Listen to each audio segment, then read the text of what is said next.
Penasihat Khusus Presiden Urusan Pertahanan Nasional Jenderal Purnawirawan TNI, Dudung Abdurrahman menyampaikan perintah Presiden Prabowo usai sidang kabinet yang digelar pada Senin 5 Mei 2025.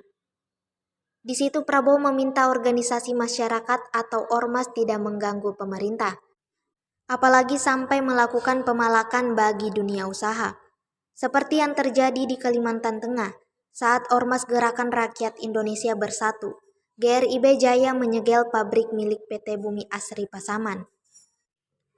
Dudung mengatakan ormas dinilai dapat mendorong pembangunan.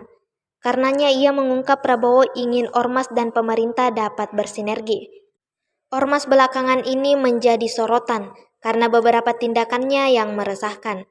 Dari pembakaran mobil polisi di Depok, Jawa Barat, pernyataan Wakil Ketua MP Edi Suparno yang menyebut adanya ormas yang mengganggu pembangunan pabrik BYD di Subang, Jawa Barat.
Download Tribun X sekarang, menghadirkan lokal menjadi Indonesia.